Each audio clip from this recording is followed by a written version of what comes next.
Yeah, Walter was just giving me a countdown. It's kind of like when the boxing match is fixed and the wrong guy goes down, and the referee's like, 1, 2. This is the case. He's got money on the guy that's on the canvas. Anyway, my name is Dwight, and that's Walter over there. We are sporting our Toronto Blue Jays hat, but only because I hate the Yankees. And Walter said, I'll wear one too. I don't care. I just happen to have one here. Right, he did. He just happened to have one here. He thought I stole his. That's the way Walter and I are. We're both very paranoid people. Anytime I miss something around the house, I always blame Walter. It's Walter. Walter stole it. And then he conveniently put it back somewhere else where it wasn't before. Anyway, listen, we're on Change Your Life. And we haven't done Change Your Life over a year, right, Walter? How long has it been? Probably close to 2 years. Yeah, probably closer to 2. 2 years since we've done Change Your Life. And we were doing the trash TV, which Walter asked me, because I talked to Walter and I told him I really feel compelled to do this. I feel compelled to get back into this again. And he said, well, I want to keep doing trash TV because he enjoys doing that, right? Because there's really no editing or anything that goes on for this one. So there's really not much for him to do other than to get us on air here, which he does. And to be honest with you, even though he showed me many times how to do it, I don't know how, I'm lost, man. This man has gone out of his way to try to teach me how to edit videos. And I feel like a fucking retard because he does. He's like, and Walter's very patient. You got to understand. But I can tell when Walter gives up inside, because he gives this little head shake. It's like he's done inside. And we've gone over this shit, and I just can't get it anyway. So thank God for Walter, right? Walter takes care of all this stuff. Otherwise, none of this would get done. But I wanted to do this, Change Your Life, and I think last time I did the Change Your Life was what we did the 75 hard, right? And that was on Change Your Life. So the 75 hard ended in February of 23. And at that time, I was just over 175 pounds, and things were good. And this is what I want to talk about, right? Because we're going to do this 90-day challenge, okay? It's going to be in 90 days. You see, I'm in recovery. Most of you know I'm in recovery. In fact, I'm coming up. What's today? What's today, Walter? Today is the 24th. The 24th. My anniversary, God willing, should I make it, no shorts, right? And I don't take any shorts because you never know what tomorrow brings. But on August 10th, I'll have 13 years clean in recovery, in a program of recovery. And by saying clean, you probably, if you know anything about recovery, know which program I'm in. But I don't mention the names. Anyway, we have a thing in recovery. All of recovery has it, no matter what A group you're in, whether it's Alcoholics Anonymous, Narcotics Anonymous, Overeaters Anonymous, Gamblers Anonymous. They all have a thing called a 90 and 90, right? And what that is 90 meetings. It should be 90 days of meetings because it's not really a 90 and 90 because some people think, I went to a marathon. I went to like 25 meetings in 2 days. So that's like 25 days. I don't have to go to a meeting. No, it doesn't work that way. It's a meeting, at least a meeting a day for 90 straight days. And that's what 90 and 90 is. So I came up with this idea. Like I did the 75 hard, and some of you may remember what that was. And it was fucking hard. Like that ain't no joke, man. And what was the guy's? Andy Frisella was the guy that developed 75 hard. And what it was basically, if I could recall correctly, it was you had to drink a gallon of water a day. You had to read 10 pages of nonfiction a day. You had to take a picture every day, a progress picture every day. You had to do an inside workout, right? A minimum 45-minute inside workout, a minimum 45-minute outside workout. Am I missing anything, Walter? Oh, and strictly adhere to a diet. I was literally going to say on the diet. Yeah. And that was the 75. And you had to do that for 75 days. And if you missed any one of those things within the 75 days, you had to start over again. And I did it. And I did it in 75 days, right? I didn't have to restart. And I made that commitment to myself to do that, right? And it was hard. And then I did something very foolish, right? And I talked about it a little bit on here, but I really want to discuss it because I don't think it gets enough enough talk on media, on social media, and that is my relapse on food. Okay, and I consider it that I have a food problem, right? I'm an addict, man. Right? I have a problem with substances. I have a problem with anything that makes me feel good. And I say this all the time, right? I do speaking engagements and shit like that. And one of my things that I love to point out is like, I can take anything. I mean, anything that makes me feel good, right? That takes me out of myself. It gives me some outside feel good moment. I'll take anything and I will use it until it makes me feel like shit, right? I didn't smoke a half a pack of cigarettes a day when I smoked. I smoked 2.5 packs a day, okay? Because that's what I do. There's no off switch. There's no glide switch. What did I call it? A dimmer switch, right? I have an off switch and an on switch, and there's no light dimmer in there. There's nothing. There's no gray. It's either going or it's not, right? So like I use heroin like that. I used a lot of heroin. People say, well, what was your habit like? My habit was any money that I got that day went into drugs. Like that was my habit, And some days it was a little, and some days it was a lot, and everything I do is like that, And so here I was. I had finished my 75 hard. It was coming up to the end. And it didn't really get hard until I started really seeing the end. And I don't know, Walter, if you remember those days, but I would start talking about it. Like one of the things, like I would get up in the morning, like when I was doing the 75 hard and it was going well, like I would get up in the morning, I would take my progress picture, I would weigh myself, and then I would drink water, right? I'd start drinking water. And I would work out. Like I would knock out a workout early in the morning, whether inside or out. It didn't really matter. But I'd get one of them out of the way, right? And then I would go about. I would do whatever I had to do for my day. And in the middle of the day, usually I would knock out the other workout, usually in the early afternoon.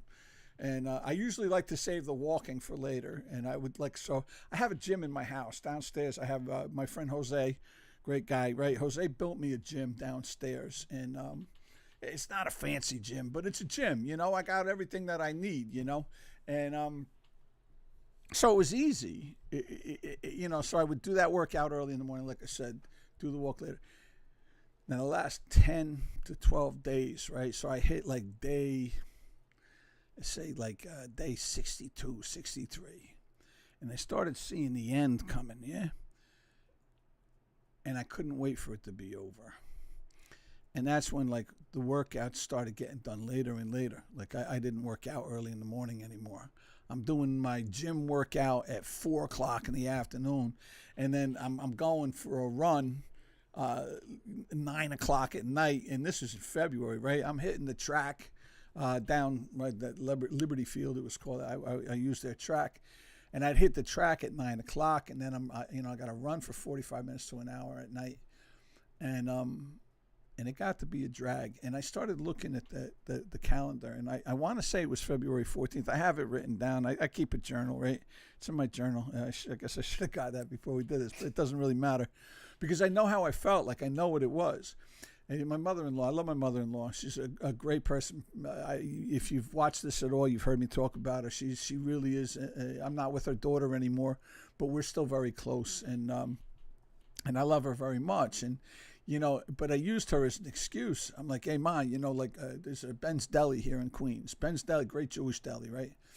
And I could, I planned it. It's like planning a relapse. It was the same. It was no different. And people will argue with me about this. And I'm telling you, it was no different than if I had said after doing like a 90 and 90, right? And saying, well, at the end of that, I'm going to fucking get high, right? I did that once early on, right? It was probably, now I got clean in 2012. So this is probably 2010, maybe. And I knew I had a problem and everything, right? It was no secret. And I'm like, maybe if I could quit for like 30 days, I'd be all right, right? And I remember I did it 30 days and they gave me a key ring at this particular place. And I got this orange key tag and I'm like, if I could do this for 30 days, I could do it forever, right? And I remember I had 6 Percocets waiting for me in my car, right? Like as a little as a little congratulations to you, Dwight. You've been clean for 30 fucking days, you know. And I remember getting to the car, and I don't need water or anything to down pills, man. I could take a dozen pills without just the spit in my mouth, and it's always impressed people. I don't know why. Fucking pig, man. Anyway, I did the same thing with the food. Like, I couldn't wait to eat. And I had it all planned out. Like, here I was adhering to this diet. It was over 2 years. Now, I may have been on the 75 hard, but I had been adhering to this diet. Like, I lost a lot of weight before I even started the 75 hard. Now, I started the whole thing. It was called Bright Line Eating, right? It is a book. I've talked about it a lot, and it really is a great program. I started that in like, oh, Jesus, I want to say, I think it was around my birthday, March of oh God, when of 2021, I guess, right around that. So I lost a lot of weight before that, and I was 282 pounds when I started Bright Line Eating, and I was about 220 when I started the 75 hard. So I had already lost like 60 pounds. And then I lost, another, 45 pounds after doing the 75 hard. So I'm sitting there at 175 pounds, having been 282 pounds. And I'm planning to eat. And I had done what addicts have done for millennia. I'm only going to use this once. I'm only gonna do it one time. I'm gonna have one meal, a Ben's Deli, right? The knishes and the latkes and the fucking pastrami sandwich on rye with the mustard and the onions and all that shit, right? I'm gonna do this, and then Sunday, damn it, it was a Saturday, right? Because I called my mother-in-law. Mom, I'm gonna, cause she loves Ben's, right? And I said, Mom, we're gonna do this. It's a one time, right? And I knew I was fucked right from the jump. Like, I went to Ben's. It's in Bayside, Queens, right?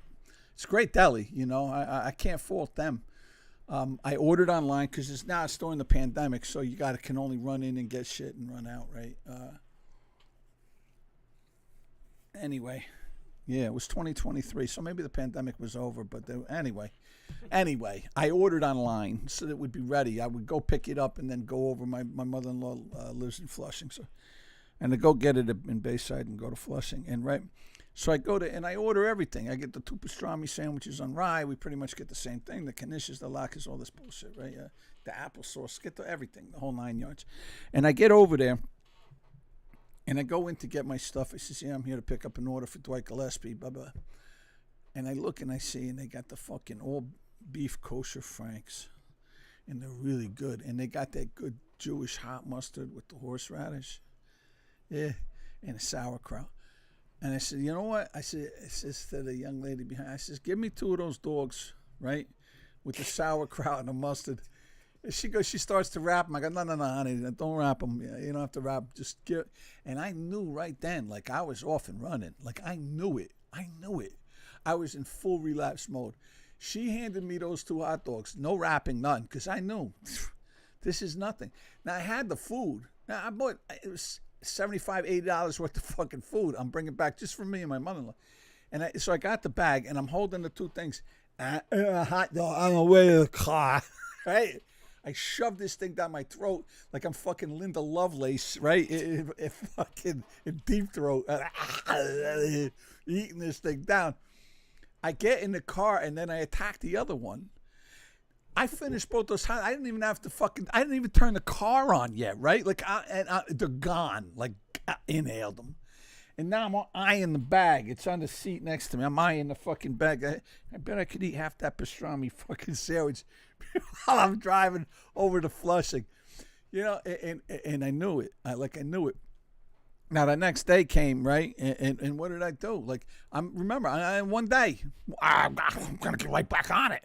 I'll be damned if I'm going to gain all that weight back. Yeah. The next day, I go over. There's a place right over here called Angie's Market. It's like one of them shishi fufu markets, you know, high-end shit and everything like this. And fuck it. All right, just the weekend now, right? Now it's just going to be the weekend, right? So Saturday, Sunday. So I go over there. One of my favorite dishes is egg noodles and Swedish meatballs with brown gravy. Like, I love that.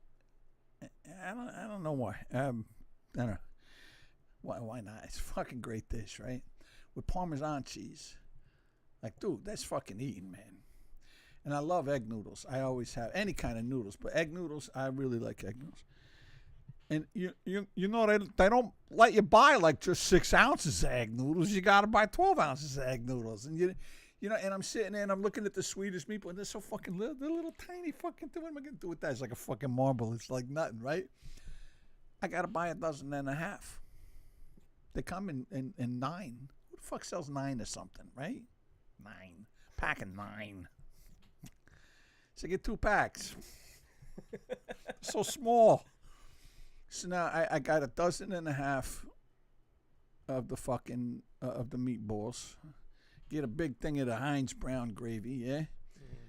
I got the fucking egg noodles and Parmesan cheese. Now, mind you, I haven't eaten any of this shit because on my diet I couldn't really eat meatballs because almost all meatballs have bread in them, right? That's what they use to bulk it up. You know, it's not all meat. They usually there's some kind of bread in there to you know, make it go farther. Even the good ones, like, you know, you still get bread in there. Anyway, I'm sitting there. I'm eating till I'm stuffed. Mind you, I'm 175 pounds. You went overboard a little. A little, slightly. And we had a trip planned, right? Because we were going away in March, I want to say. When did we go to Joshua Tree? Something like that. March, I got to April. turn the phone on now. I'll look it up because that's worth. I don't really need fuck. It doesn't really matter. Again, it doesn't really matter. Getting caught up. Well, actually, there was a picture in there I wanted to show you, but it doesn't. I'll put that up on the Instagram. I'll show you the picture that I'm talking about. I'll put it up on Instagram after this, and I'll do it too because he taught me how to do that, and I think that's something I know how to do is put shit on Instagram. Anyway, I had this food, and I'm stuffed because like I hadn't eaten. My stomach had shrunk. I'd been on this great diet for 2 years. You know, I lost over 100 pounds. Like I really felt good, and I'm working out twice a day, right? So I couldn't eat all of it, and I tried. And now I get it into my head, right? Oh, I also put the sweet peas in it too. Oh, I love sweet peas. Yeah, for fiber. Hey, It's the same shit I did when I was using heroin, man. All my money went to heroin, but you have to eat, right? And I talk about this all the time. They used to have the Hostess squares, fruit squares, and it was 2 for 50 cents. They used to have the package of them too. You know what I'm talking about, with the thick sugar on them, like right. It was like the Krispy Kreme of fruit squares. I used to be like, at least I'm eating fruit. it was Drake's or Hostess. I think it was Hostess. I want to say it was Hostess. They had the one too that looked like a loaf, same thing, but it was one piece, and that was like 75 cents. And that was if you're living good, you could get that. That wasn't the one that looked like an empanada. Yeah. You know the one, right? Yeah. Of course I know. I love the lemon one too. I don't think there was no lemons in it, but it was good. Anyway, so I can't throw the food away. That's a sin, right? You throw food away, it's a sin. Don't you know there's people starving around? Like I could still hear my mother yelling in my ear. Don't you know there's people starving? And so I got to save it for tomorrow, right? And this is and right here is where the mind fuck really started, right? So late that night, I get up like late at night to eat more. I took this test with Bright Line Eating, right? I went on the website and they said you take this test, and the woman Susan Pierce Thompson is a lady who developed this Bright Line Eating program, which I highly recommend. I highly recommend the book, and it works if you employ it. Like all diets really do work. The one caveat is you actually have to adhere to them and follow them, and then they work. But she talked about food addiction, and do you have an eating disorder, right? And I never considered myself as having an eating disorder, because I never like made myself throw up so that I didn't get heavy, like I knew about bulimia. God bless you, Gail, if you're still out there. I knew about bulimia. I knew about, overeating and stuff. I never thought of it that way. And she asked a question in there too that was really fascinating. And she said, did you ever eat so much that you felt so uncomfortable that you made yourself throw up just to make yourself feel more comfortable? And I've done that a lot. Like I did that a lot.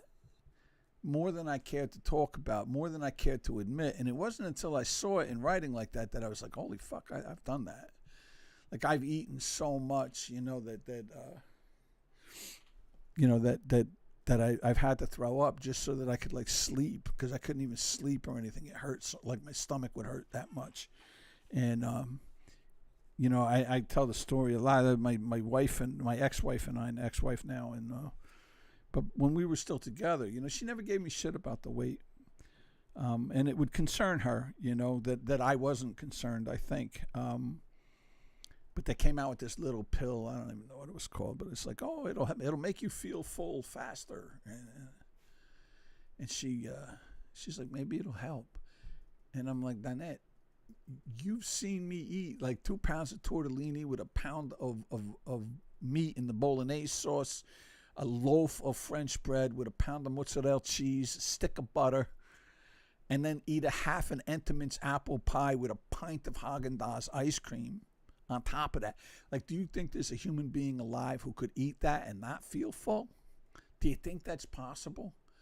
Like, this isn't about feeling full. Like, eating obsessively, eating addictively is not about feeling full, right? It's about food addiction. It's about it tastes good, so I'm going to eat it until I fucking puke, right? And that's what it is for me, right? And that's what this woman was pointing out. Like, I'm making myself throw up just because I'm so uncomfortable at night.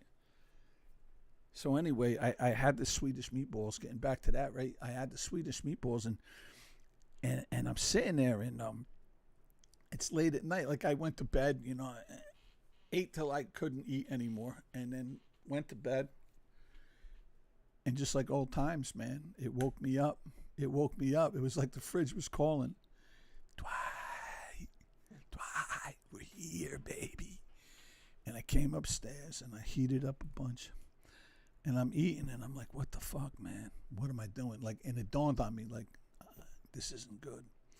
And I threw it all away. I said, this is ridiculous. So I'm going to eat it instead. Oh, because it's a sin to throw away food. Well, either way, ain't nobody else eating it anyway, whether I eat it or it goes in the garbage. Either way, the starving people of the world are not getting it.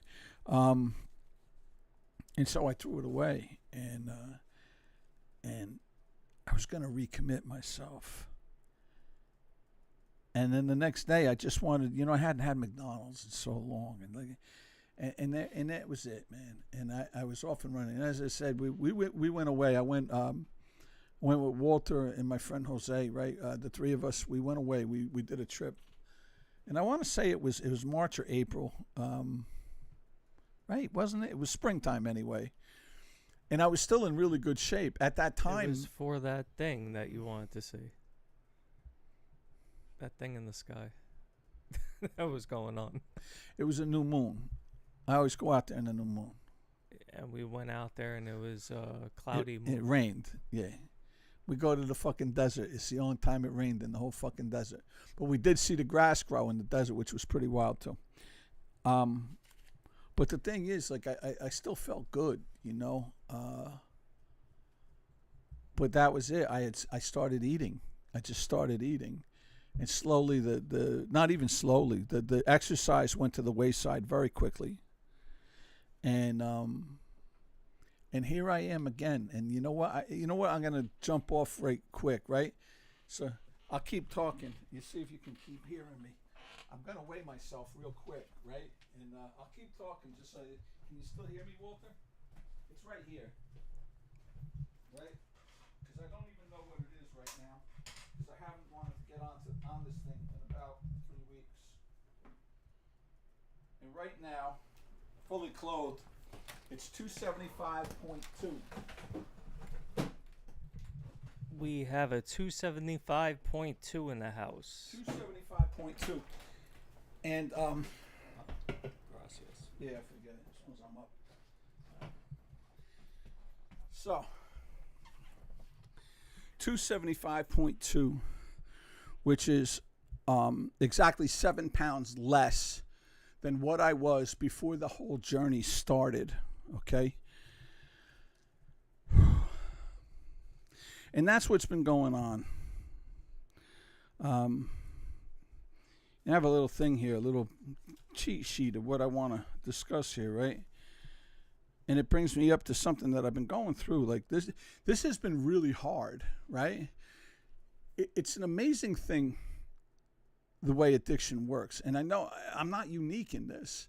Like, that's the whole thing. There's a lot of people out there just like me, man, who are struggling just like me. And, you know, it's funny because I have a friend who, this person has cancer, right? And they've had cancer for a while. And they still smoke. And I have another friend who suffers from weight like I do, right? And he's even bigger than I am. And I was talking with a friend who has cancer, right? And this other person's name came up. And they're like, oh, well, you know, if that was me, you know, and they were talking about I got a bad heart and a bad this and a bad that, I'd lose the weight. And I'm like, really? You've had cancer for 4 fucking years. You're still smoking cigarettes, for fuck's sake. Like, read the fucking package. You would? It's because you've been told you have fucking cancer and you keep smoking. So don't talk about my friend who can't stop eating. Yeah, he's eating himself to death. I understand that. You know, you can go on and see, like, look at Kensington. There's another one about Baltimore that I just found, really. It's a really good site, actually. And it'll break your fucking heart. It'll break your heart to see these fucking junkies whose lives are decimated. Like, there's no life left. And still they go out there hustling for the fucking drugs. It is like a fucking rat, man. They have rats where they give rats cocaine or food and they got to make a choice. Those rats will use that cocaine until they die. Until they fucking die. Right? I get it. But now what do we do about it? See, and here's where I separate from a lot of other people, right? I want to go back to, like, what was the best time in my life, right? I've had some knocks in my life. You know, I grew up rough. I grew up in a tough house. I always say it's a tough place to be a kid. My father killed himself when I was 18 years old. It was 2 weeks after I graduated high school, which brought its own problems with it, you know. I think that especially for men, they need their fathers more at that age than they do even when they're young. But, you know, so I've had these things. I lost my kids in a car accident. Like, I've had a lot of knocks in life, you know, and I look back to, like, okay, what were the really good times? Because there's good and there's bad in everything, right? Like, life is a series of ups and downs. And the time I think that I felt best about myself and my life and all this other shit, all things considered, was when I was taking care of myself. It was in the middle of that 75 hard. And why? Like, what about that was so good? What was the idea that I was taking good care of myself, right? The idea that mind, body, and spirit. Like, I was doing something for all of that, for mind, body, and spirit, right? I was going to my recovery meetings, and I was active in them, you know. My prayer and meditation was on point, you know, because I love prayer and meditation. I believe in God. And we'll talk about that later, but I have a deep faith in God. I don't know quite how God works, and I'll talk about that in a little bit. I've been reading a lot of really cool Tolstoy, and it's really enlightened me on a lot of stuff, man. But my body was lacking, and at that point in my life, I was taking care of that too. And it's like a 3-pronged stool, right? Like, you have mind, body, and spirit. And when you're taking care of all 3 of those things, they support each other, you know. But when one lacks, they all start to lack, You know, it's really hard to feel spiritually sound while you're eating yourself to death. Yeah?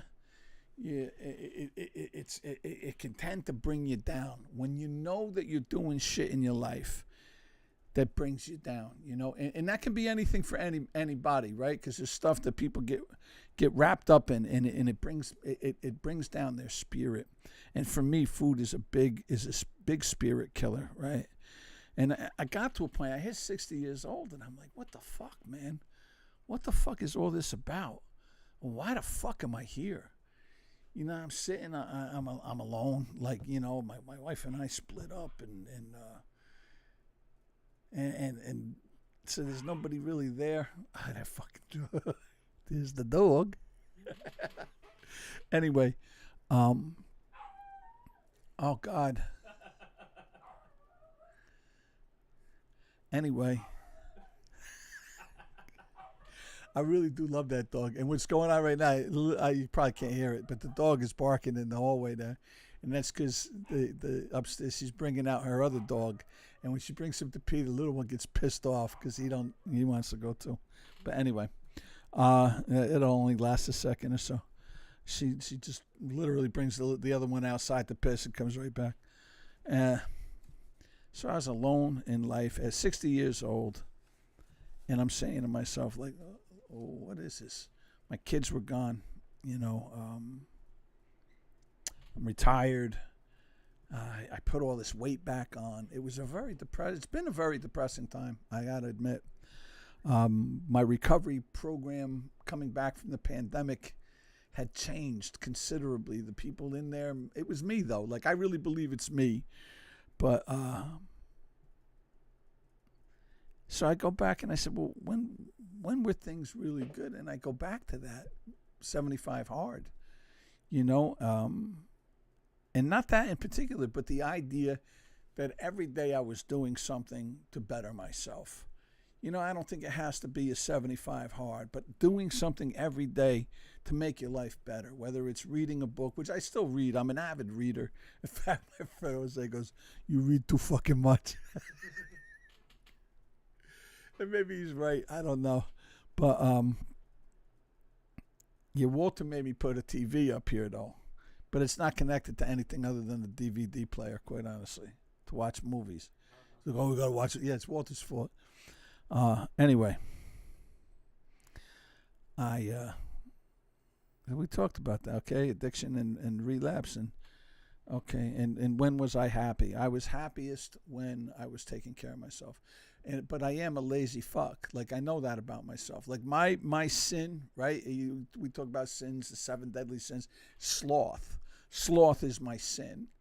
And I was telling Walter the other night, I'm sitting here and I'm watching some bullshit fucking videos, calling it research. I'm researching. And it's like 11 o'clock. And I got to piss. And I'm tired. And I literally woke up, right? I woke up and I was so lazy. I'm like, oh, God. Not only did I got to get up and piss, I got to walk all the way downstairs to go to bed. Like, how fucking lazy can you be? Dude.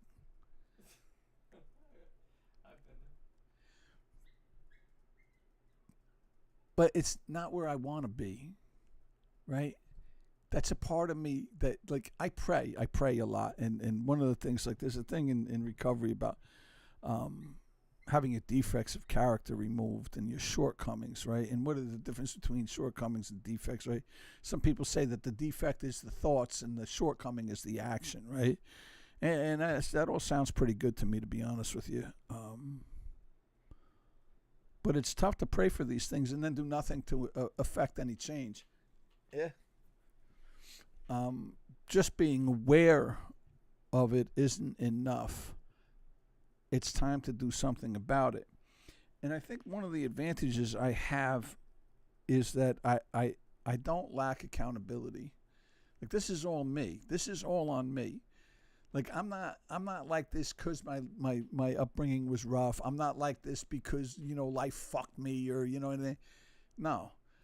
all the fucking that happened to me in my life, I did to myself. Believe it or not, it was like it's all been self-induced. I sign up for every bit of it. Like not working regularly, right? I finished a book recently, and I haven't edited it or anything, but it was just getting to the finish line on the fucking book, right? It was so difficult. It was so hard. And why? Because I'm sitting there watching videos, knowing I'm supposed to be writing, knowing I'm supposed to be on the computer writing right now. I don't feel like it. I know how it ends. I just got to put it on paper. We'll do it, right? And the part of me be like, well, then do it. Yeah, well, it's boring. I don't, I don't. See, but I'm accountable to it because I know at the end of the day, it wasn't anybody else who stopped me from doing that but me, So, accountable. But what's that worth, right? There are three things you need to get anything done, yeah? You need the desire, the willingness, and the action, right? And the desire, we all have these desires. The fucking desire is easy. I desire a lot of shit, right? You know what I really desire? I desire to be living in San Diego, right, on the ocean, and like a $10 million home, right, with a 22-year-old maid, whatever you want to call it. I don't know. Quote unquote. Right, whose part of her job is just to service me sexually, and she's beautiful, and she has girlfriends that she likes to watch me have sex with. That's my desire. So sue me. Sounds really good to me, man. But then there's the willingness. Okay, so realistically, what are you willing to do? Well, apparently, not a lot. And that's really what draws everything. That's what separates the adults from the children. And I really believe most people are we're children. It's so fucking childish to have all these fucking ridiculous fantasies and do nothing about them. I do nothing about them. That's it. I gotta be honest with you. I'm a gifted writer. I have a gift. I have a gift of gab. But I'll sit down at a fucking computer. I'm 62 years old. The book I finished, I started that fucking book when I was oh God. We had just moved into this house 32 years ago. So I started that book 32 years ago. Yeah. Now I wrote another book in between. But the point, this is off it, but a little bit on. Who cares, right? We're just talking anyway. I saw this thing on Billy Joel. And I like Billy Joel. I like old Billy Joel, the original. His first 5 albums I thought were very good. Anyway, he talked about his depression when he was younger and all this other stuff. It's really good. It was on HBO, part 1. There's no part 2 yet, but part 1 of this. Excuse me, I'm a little parched. But anyway, he says the same thing that Paul McCartney was another one who said the same thing. One of the reasons the Beatles broke up. And it's kind of work ethic. He went through this depression. He started fucking his friend's wife. You can't feel too sorry for him because he was fucking his friend's wife. We couldn't get that Yoko out of the studio. But it turns out, Yoko wasn't as big a problem as Paul McCartney was. And what made Paul McCartney a problem is the same thing that Billy Joel says got him through all this madness that he was going through. Work ethic. These people were fucking workers. Workaholics. They constantly wrote. Constantly. Right? I watched Stephen Pressfield. Well, I love Stephen. I've read Stephen Pressfield's books, and we got to get back into that, right? Because we talked about Stephen Pressfield, and actually he liked a bunch of my shit on Instagram, which was a highlight for me, right? Stephen Pressfield's a great writer, and Stephen Pressfield talks about this. You have to write. Writers write. Talkers talk. Thinkers think, right? But do-nothings do nothing. You're a do-nothing. Jeff Bezos, one of the things Jeff Bezos says is that most people's problems, I paraphrase, right? Most people's problems aren't because of what they do every day. It's because of what they don't do every day, right? And if I'm not working toward my goal, then all the desire in the world is fucking meaningless. Walter and I have been talking. We live in New York City, and we have a communist who's going to be our mayor soon. Because people hate rich people, right? People hate them. Why? because people aren't accountable. Like they want this guy Mamdani elected because everything's going to be free and those rich people are going to pay. As if all the rich people of the world got there by doing nothing. Fucking Jeff Bezos started Amazon in his parents' garage selling books. Like, that's how this man has $500 billion or whatever the fuck he has. Because he worked obsessively to get it off the ground. He had an idea. It started as a bookstore. A lot of people don't even know that. Like, Amazon, it was a bookstore. And he got an idea along the way. Maybe somebody gave it to him. I don't know where the fuck it came. He says, you can sell a lot of other shit, too. You can sell everything. Everything. You can buy kidneys, whatever, fucking livers, anything, right? Go on Amazon. It's on Amazon. Amazon's got it, man. Jeff Bezos worked his fucking ass off to get what he's got. Bill Gates, chief douchebag, granted, but he fucking worked. He worked to get it. This goes back to Billy Joel and Paul McCartney, like work ethic. I sit here and I bitch and I'm sitting here and paying taxes and then. So do something, motherfucker. Get off your ass. You know you have the gift of gab. Gab, motherfucker. I can't even do that. Walter's like, just put out a short every day for the. Okay. Yeah. And then I put one out and I blame YouTube. Right? The algorithm. Yesterday's short got 1,500 views and today's only got 8 views and 6 of them were me. You know, like. So fuck it. Yeah, I'll teach YouTube a lesson, boy. I won't put anything out. There you go. Fuck you, you right? Don't deserve my right, talent. Exactly. I'm taking my talent to South Beach. Hey, Tolstoy said, there's something in here. Hold on. I know. It was funny. That's why it stuck out for me. I acquired a new vice, abnormally developed pride, and an insane assurance that it was my vocation to teach men without knowing what. Right? Like, they need my opinion, and I have to teach the world stuff. Because I am the great I am. I'm not. So I needed willingness, a desire to lead to willingness, and then willingness, right? Because the name of my first book is Price Tags. And the idea behind that is, and I talked, the book primarily is about losing my son and my daughter, losing both of them. Unfortunately, I didn't get to know her before she died, but anyway, and the price that we pay, because somebody had asked me, it was the 3rd anniversary of my son's death, and I was still reeling, man. And this person asked me, he said, "You still bothering you like that?" I'm like, yeah. I still think about it from time to time. What it was like to lose my kids in a tragic car accident, Why did I say that, Walter? What was I talking about? Something about you being a pussy. Good. Still stings, huh? I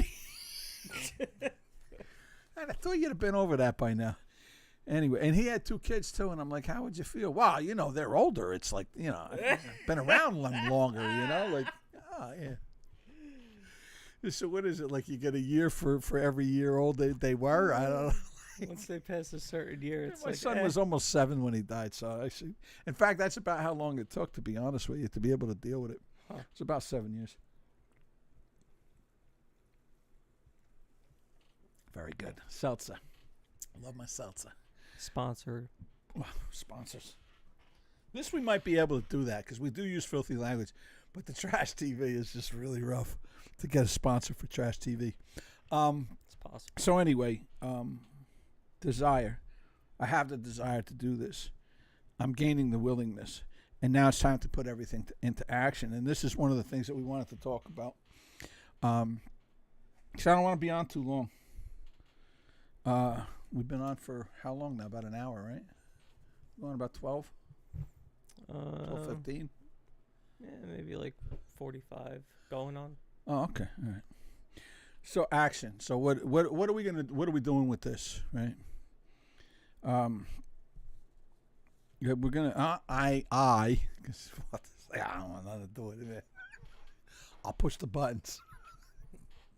You tell me where to go, I go. I started talking about this 90 and 90 proposition, right? You know, again, in recovery, and it's in every program I've heard it said, because I've been in a lot of recovery programs, right? Give us 90 days. And if at the end of 90 days you're not satisfied, your misery will be cheerfully refunded to you at the door. And that's an absolute truth. And people take you up on that too. I know a lot of people, 90 days, boom, they're out. Fuck this, you know. My life got boring. Okay, all right. Go back to that thrill and excitement of losing your teeth to meth. Like, you know, again, watch the Baltimore thing. I want to say it's called Welcome to Baltimore or some shit like that. It's really good because I like the way the guy is on there. He has a lot of compassion and empathy for these people, but he doesn't necessarily give them a free ride. You know what I mean? And there's a difference between that, because I've heard that in recovery too. Oh, these poor people, that is so rough. When you treat junkies like that, they will walk all over you, man. It's like the San Francisco councilwoman who was walking around. Oh, you don't know. Telling her videographer was a guy who she didn't know was in recovery. And she's telling him how it is, like what junkies are like. And he's like, she was saying that they were going to, because nobody's going to San Francisco anymore, right? So all these hotels that are now abandoned, she wants to put junkies in them and give these junkies food every day and give them money for drugs. And the guy's looking, he's like, are you out of your fucking mind? You don't, and she says to him, you don't understand how addicts think. And he said, lady, you see that corner right there? I lived on that corner for 3 years. He's like, I'm in recovery. I've been in recovery. I don't know how many years he'd been in recovery at that time. You know, but he's trying to tell her, like, if you, it's true. Like, I thank God. I really do. I thank God that I wasn't in San Diego when I was using drugs, because I'd still be an active drug addict. Like, one of the things that inspired me to quit was you know, like the foreclosure notice on the house, the repossession of the car, shutting off of all the utilities. Like, all that shit really motivated me to, it's fucking cold out, right? Like, you know, it helped. Anyway, if I lived in San Diego, I don't know if I ever would have stopped. The fucking weather's beautiful. You can basically live outside year round, and these idiots in California are going to give you food and money. Like, it's insanity. It's way off the subject. But so what am I doing? 90 days, right? 90 days of taking care of myself. And what I'm going to do, right, is give you daily updates on Instagram, and I'll try to do it on YouTube as well, just to put a little video out. And I'm going to go over my routine. Like, this is what my day is like. This is what I had for breakfast. This is lunch. We'll do some recipes, right? Some of the things. And I'll be honest, what I'm going to use, if you want to follow the plan I'm going to follow, you can go to Brightline Eating, right? There's a book. You get it on Amazon. Mr. Bezos will send it to you. And it takes like an hour and a half to get it, I think. Sometimes I think you push send, and they have somebody ringing your doorbell, you know. But there is a book and a cookbook, and I don't know how much they are. I paid for them. You know, people say, oh, that's expensive, and I'm like, how much money I waste on like food, eating out. Like, I look at my fucking Visa bill, right? Because it's Uber Eats. And I knew I was way off the rails, and this is when I talked to Walter about doing something like this. I paid $70 for fucking Five Guys hamburgers, $70 to have Five Guys delivered, and I'm like, I'm out of my fucking mind. And then I tipped the kid because I feel bad. I tipped the kid when he comes for $5, even though it's in the fees. I'm a conspiracy guy, and I'm a union man, so I don't believe that the fucking corporation's giving this kid any money. So I give him $5. You know, I think it's a decent tip anyway. Maybe I'm cheap, I don't know, but so it's 90 days. But so buy the books is what I'm saying. That's the long and short of that. Buy Brightline Eating and read it. Read the book. Don't just look at the diet, because that's a bullshit shortcut. Understand why you're doing this, right? Like, I got to understand why I'm doing this. And basically, the basics to Brightline is no flour, no sugar, right? That's it. You cut those two things out of your fucking life. I'm going to do a video because there's some things, not a lot of them, but there's things I got to throw away. Because when I'm going, I don't want them on hand. I know how I am. I got to clean out the cupboards. I got to clean out the fucking refrigerator. I got to get rid, no ketchup, no mayonnaise, like none of these things, because they all have, if there's sugar, and I know this from this, if there's sugar in the first 3 ingredients, you can't have it in the condiments. And you can't get well, you can, but it's fucking nasty. You might as well just grind up tomatoes and put it on your hot dog. Mustard's okay, though, because there's no sugar in mustard, especially horseradish mustard, which is really good. There are salsa. You can have salsa, right? It's a condiment you can have as well. So there's a lot of stuff you can actually have, and it'll explain why it is. Like for me, and I'm telling you, it worked. It's brutal. It was brutal. Going on bright lines, the first 10 days were fucking hard. I was constantly tired. Like getting that sugar and flour out of my system is no joke. And I'm telling you, it wasn't as bad as kicking dope. Like I've kicked dope, man. I kicked dope a bunch of times. But the last time I kicked dope was hopefully for good. And that seemed to take forever. But it was real bad for about 5 days. And then I didn't sleep for like a month. But the sugar and flour, it was about 10 days. It took about 10 days. But then I started feeling a lot more energy. A lot better. You see, it has to do with insulin spikes and all that other bullshit. Read the book. It's a great book. I highly, highly, highly, highly recommend it. So, again, this is what we're going to do. I'm going to do this for 90 days, and I'm going to check in with you every fucking day, right? Every day. Make myself accountable to you for 90 days. And here's what it's going to look like. I wrote up, let me see, what else? Join me on this journey. These are my notes. Hold on. Give me a second. Mind, body, spirit. Oh, the Jim Carrey thing on depression, which I really like. That was another thing that keyed me. Hold on a second, because this was worth reading. Hold on a second. This was a Jim Carrey. Like Jim Carrey, he's a pretty honest guy. So that's what I want to. I want to be honest with you. Like this is me being honest. None of that foo-foo bullshit. Oh, look at me. I lost 100 pounds and everything. This is what happens afterwards. Like I lost 100 pounds and I felt fucking great. Let me tell you something. And then I let it go, right? And I don't think anything can make you feel worse than getting there and then fucking going back. That's where I'm at. And I want to be honest with you. My feelings behind all this. Like, let me tell you something. I was depressed. I honestly thought about unaliving myself at one point. Right around Christmas time. It was really dark, man. Because here I was. It was Christmas time. I had just gotten out of another relationship, the kids, no kids, and my ex-wife lives upstairs. I got to see this bitch being happy, and God bless her. Like, look, we are friends. Like we've maintained a friendship, but I got to be honest with you, I should be happier than her. Like, anyway, I do wish her well. I really do, and I learned to do that for people too. Is to wish them well. Nikki, Alana. I wish you well. Anyway, so Jim Carrey had this thing, and I saw this, and again, I got a bunch of shit, and you know what I'll do? I'll try and go downstairs. One of the videos I'll do, I'll go downstairs. I'll show you, like I have these motivational things all, around the gym downstairs, and I'll do a video next week from the gym, right? And this is all kicking off tomorrow, by the way. This isn't like, oh, we're going to start. No, tomorrow. First thing tomorrow. This gets going. Okay, so Jim Carrey, he talked about me.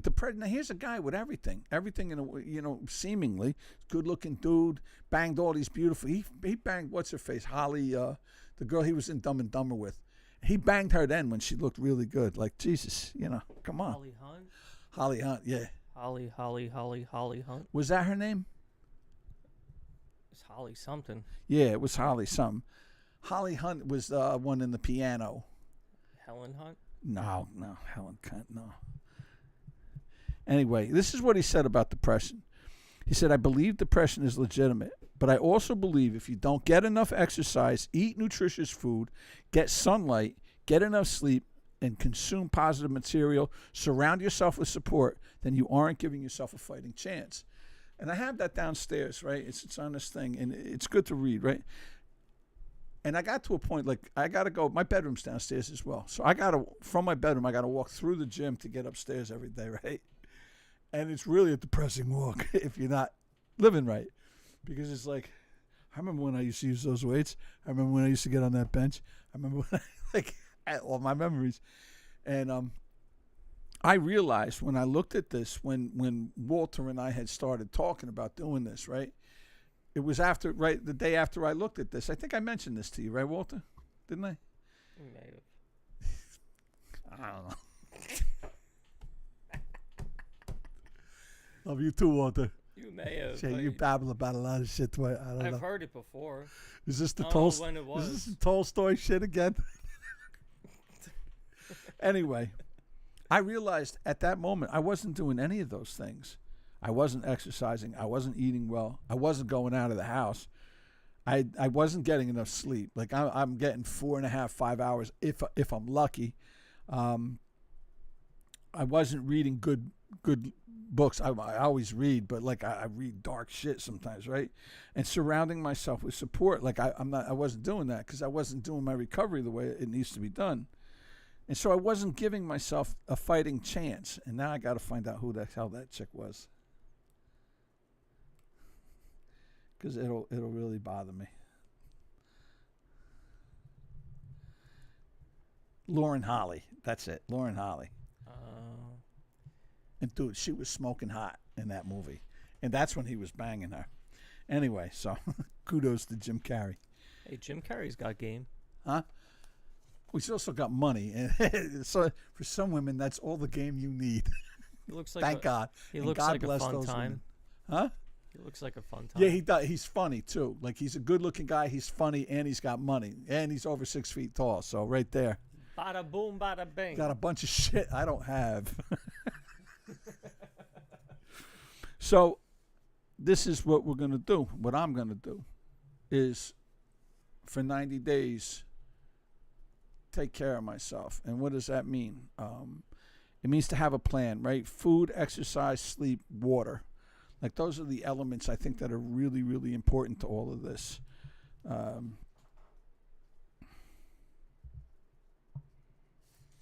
Okay, so how did I do this last time, right? And I made this like, okay, this is what I did.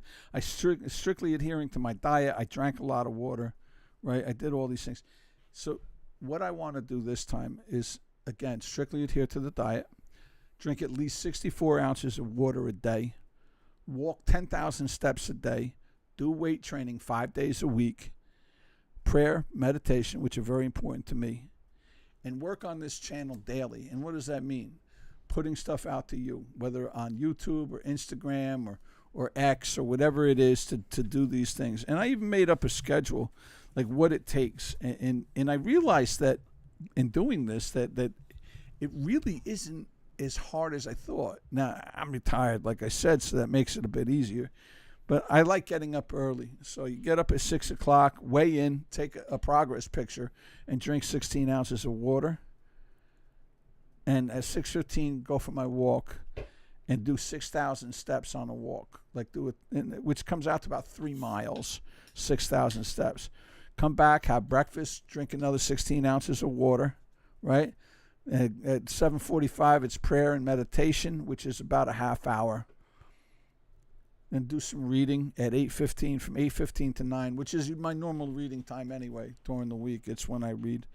And have my coffee at that time as well, because I like a cup of coffee in the morning. And when I'm going well, there's no cream or anything. It's espresso. I drink black espresso, no sugar, like a real man, not like some. Anyway, 9:45 is a shower. I could go black. It has to be iced. That's it. It has to be iced. I prefer it to be iced. If it's iced, I can do it. Black is bitter. Excuse me, barista. I need a little more ice cubes, please. Thank you. Yeah, no cream in his coffee. Nah, no thank you. So again, and then 10 o'clock, from 10 to 12 you work, and then you have lunch and go back to work from 12:30 to 2, and then make dinner, eat, clean the kitchen, and have my meeting, have my evening meeting, and then it's bedtime. And of course, this changes. Like Wednesdays are cleaning days, because it's when the garbage goes out. Garbage collection's Thursday morning, so garbage goes out on Wednesdays. So I like to save that as my cleaning day. And that's what I plan on doing for 90 days. And I hope you take the journey with me, and we can do this together. Like if you want to do this together, let me know how you're doing. I'll be posting on the channel itself. Like just putting out easy shit. Like I said, like Walter wants to do the trash TV, which is fine. I like it too. We laugh, we have a good time. It's funny shit. Yo, dude, that last video I sent him to my friend Peter, and he cracked up through the whole thing. I thought it was a very, very with the fat Chinese chick, man, with the big titties. Oh, she was out of her mind. Nipples. Dude, it was very funny, and that's on Trash TV. That's our. Oh no, we don't do that. We don't have any graphics here. I don't want Walter to have to do too much work on this particular channel because he already works hard on the other one. He does all the editing and all that bullshit because I just don't care. I gotta be honest with you. Yeah, I do it for fun. But this is I want to do this, and I want you to come along with me. I want you to enjoy this journey. Let me know how you're doing. Let me know if you have any insights or suggestions or anything like that. Some suggestions I find funny, I remember when I was doing this last time, and people noticed I'm losing weight. And you'll always see the haters. Like there's different kinds of haters, right? I remember this guy, Matt. Nobody else I mentioned their name, right? But this guy, I mentioned his name, Matt. He goes, what do you have, like cancer or something? Right? Yeah, because I'm losing weight. I'm like, this is a fucking jerk off. He goes, oh, I see you sucking your gut in on these pictures. I'm like, go fuck yourself, man. Anyway, I'm those on the are AIDS haters. diet, bitch. Other haters do something else, though. And these are the passive-aggressive haters. So what are you doing? What are you doing? No sugar or flour. Oh, my aunt went on that, and you know what happens when you start eating again? Well, yeah, no shit. You fucking gain all the weight back. It's the same with Atkins. I remember doing Atkins, and somebody said that to me, too. Well, you know what happens when you start eating the carbs again, right? Yeah, you get fat. That's why you're not supposed to start eating the carbs again, you fucking idiot. This is like a 30-day thing. And that's the whole thing. Like, people get it in their head. This is a way of, and I knew that. Oh, God, it really pisses me off that I went off it. It's so hard to get back. It's so hard.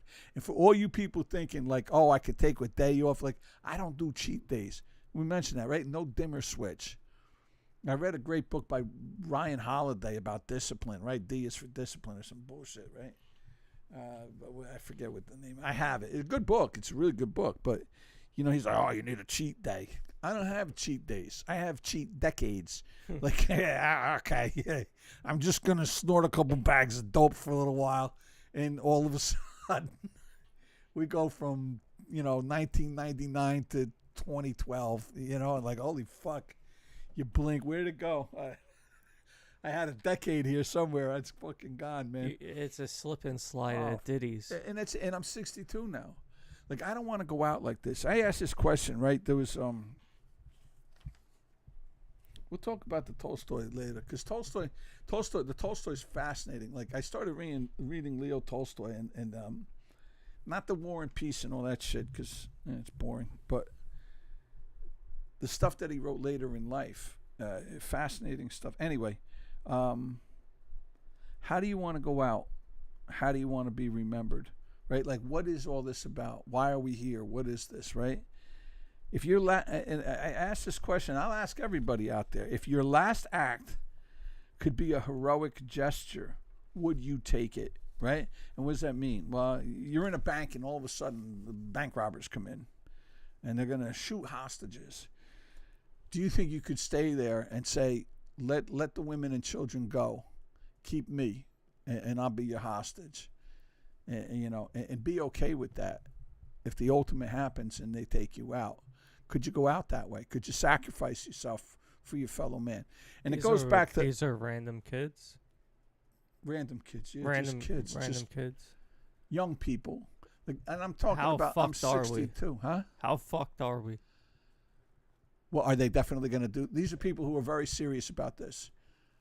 And what choice do we have? Like, either all of us die, or they could leave and we die for them?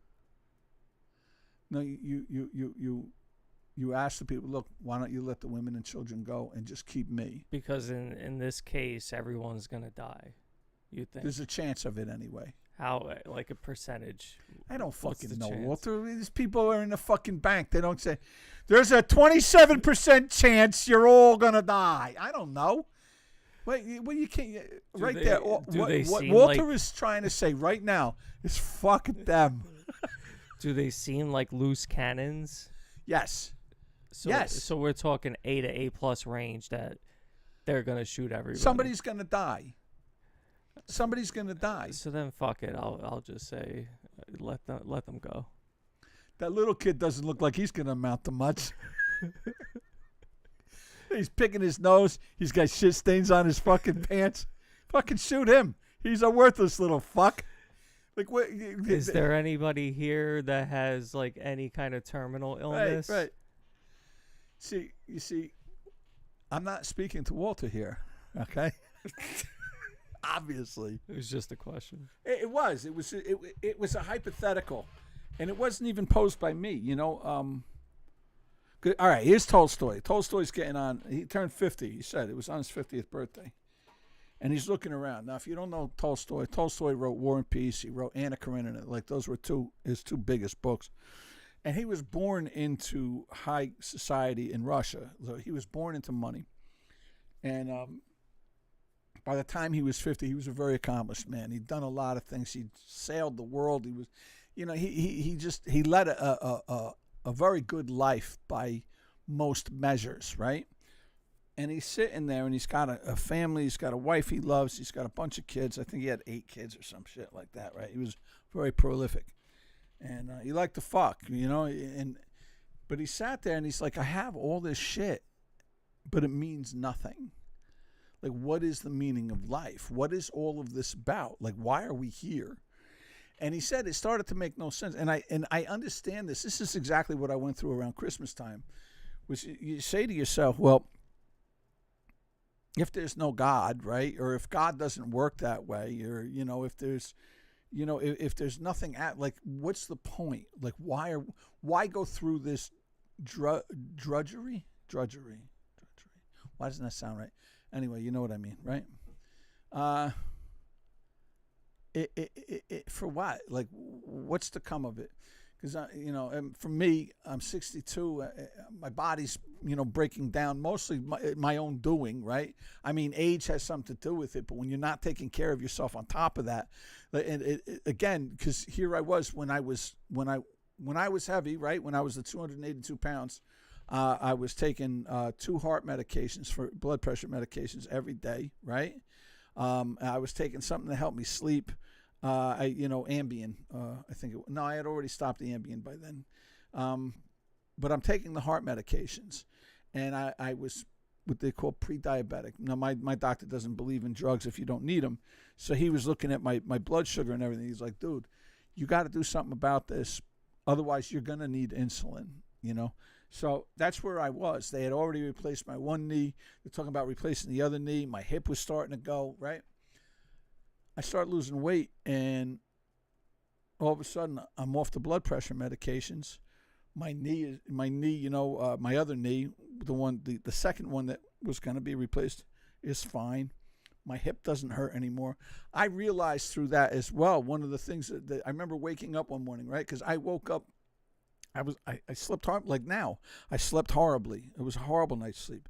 And I realized that after I had lost the weight, maybe you remember this, Walter, because I know I talked about it a lot. Like, I woke up and I had slept for 8 hours, and I didn't wake up at all. And I was like, wow. And I realized in that moment why I wasn't getting any sleep. It was the pain. I would wake up in the morning, and my hip hurt so much that I couldn't sleep anymore. So I could get like 4 hours of laying on my hip, I was in a bad car accident, so I still have to sleep on my right side. So my right hip just started hurting. If I sleep on the left, I mess my neck up really bad. And even to this day, if I sleep on the left side, I get bad headaches. But anyway, in this moment, I woke up after 8 hours. I'm like, holy shit, I don't have any hip pain, right? And now I've gained it all back. I'm 275 again. I'm back on all the medications, plus another one. There was something about water on the heart, some shit. I don't even know what it's called. I'm taking it, right? I'm taking the blood pressure medications again. My hip is hurting. I'm not getting the fucking sleep again. My other knee is starting to hurt. Like, all of this shit is happening as a direct result of the weight. And I don't want it anymore. You know, when people tell me, oh, you're fat phobic, I'm like, I used to be. I'm not anymore. I want to be fat phobic again. I really do. You know, I don't think that that's a bad thing, to be afraid of all these maladies that happen. I remember getting into an argument with a young lady online who it was the first time somebody called me fat phobic. And this was a few years ago, you know, when like they were canceling everybody. And I'm like, oh shit, you know. But then I reflected on it for a minute, and I was like, fuck this. I said, you're under 40, right? I said, how did you know that? You know, like I was watching or something. I said, because your knees don't hurt yet. And because you're not on any fucking medications yet. Your hips are okay. Like, that's how I know you're not over 40. Because when you get over 40 and you're a fat fuck, those are the things that happen. Oh, there was a thing on here, and maybe we'll play it next time. It was all of the fat influencers, right? The fat influencers who are dead. They've had in the last 2 years, like six of the major fat influencers are dead. They're dead. In their 30s, they're dead, right? And that young lady who said that, right? I said, well, let me ask you something. I said, do you know the show, My 600-Pound Life? Yeah. Right? Because she hated it probably, right? I was like, do you think they're healthy? Do you think those people who are so fat that they can't get out of bed, and they're 29 years old, and they have oxygen tanks, and they have sores all over their body because they can't wash, and they can't wipe their asses when they shit, and they stink, do you think they're healthy? Well, no. I said, well, then you're not healthy at any size. So then there is a cutoff. And it's a funny thing about that shit. It's like asking rich white liberals what constitutes wealth. And it always seems to be the person right above them. It's not me. It's the person richer than me. That's the person with all the money, right? You ask Elizabeth Warren. She's not rich. No. She only has 70, 80 million bucks. That's not rich. Now Jeff Bezos. That's money. It's hysterical. Got a point there. Yeah. So fat phobia. I said, yeah, I'm fat phobic. Because there is a cutoff. And what is that cutoff? I'm too fat now. And it isn't a matter of look. I'm 62 fucking years old. You know, the looks thing, I'm not too concerned about. I don't ever think I'm going to be an Adonis. Like, that ship has sailed. I'm not going to be a bodybuilder. I'm not going to be any of those things. I want to be healthy. And to be healthy, I can't be this fat because I'm having a hard time breathing again, right? Because I have to take all the medications for my heart again. Because I'm looking at getting surgery on my other knee again and my hip. Like, that's not healthy. And I want to be healthy, right? I'm watching my mother-in-law, who I love. My mother-in-law is a 4'10" Puerto Rican woman who the only green thing this woman ever ate in her life was fucking lime jello. Hated vegetables. She hated walking. And now she just turned 83 years old. And she's bedbound. She can't move. It's sad. And it's no life, man. And all of it is due to her weight.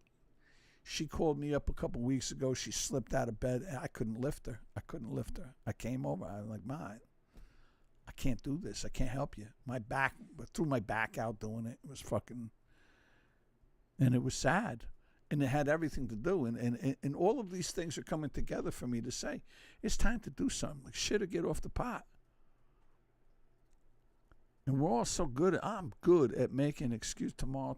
My friend Peter says, how come you always have to have a date to start? So can't you just fucking do it? Like, just fucking do it. And he's right. I can't argue with that, you know? So that's what we're going to do. We'll be like on South Park. Oh, he's your accountability buddy. And he opens up the door of the kitchen hanging. That was the gay camp. Do you remember that one with Butters? They sent Butters to gay camp. I'm bi-curious. Carmen takes a picture of him with his dick in his mouth. Oh, that was a fucking funny episode. He's your accountability buddy. Oh, we got another one. It was very funny. Anyway. So that's it, folks. What Walter and I are going to do now, we're going to leave, obviously. Can't stay here forever. And we're going to record for your viewing pleasure on our other channel, the Trash TV channel. We're going to record a couple of episodes. We did find one, if you've been following us over there at all, with Shakira Flabbergasted. There's a third video out of this woman. We have the first two. The first one is the best. If you get a chance, go over to Trash TV Review and check out Shakira Flabbergasted, the first one. It's long. It's like 40 minutes, but it is so worth the watch. It is fucking hysterical, man. Her boyfriend, just to give you a little preview, right? A trailer, if you will. Her boyfriend gets tased in the nuts by the cops. Again? No, I'm talking about the first one. Oh, I thought. No, we haven't put this one out yet. Wow. What? I thought you were talking about the other one. Walter's not in a recovery program. I'm just doing multiple things. Yeah, he sure is. Anyway, that's all we're doing here. We're done here. I will see you tomorrow, right? I'll post tomorrow on something, whatever Walter tells me to do, I'll do. Most likely Instagram, which is connected to your Facebook, right? So you could get it both ways there. Speaking of bi-curious. Anyway, we'll see you next week then. All right, we'll be live next week. We'll come. We'll see you next Thursday. Be well. Have a great week, everybody. Join me in this. Make your comments. Whatever. This will be here, and get that book. I tell you, it's a worthwhile read. And you can also get this Tolstoy, because I'm going to talk about this next week. It's called A Confession by Leo Tolstoy. And that's where it starts. And there's another book that I'm reading of his called My Religion, which is fascinating as well. Anyway, and we'll talk about that. Price tags. Oh, that's my book, look Price that, Tags. It's a good book. It's yours. I just happen to have a copy. This is my book, which is too long. I'm working with an editor to cut it down considerably because it was just too fucking long. But it's a good read. It's a little depressing in spots. This was one chapter. One of my favorite chapters in here was Happy Puppies and Sunshine Daffodils. It was this chapter that talked about my father's suicide. Oh, no, this was my suicide attempt. Oh, yeah. I get them confused. Anyway. You switched to Suey's. Anyway, we'll see you next week. Have a great week. God bless each and every one of you, and hope to see you soon. Be well. Bye now.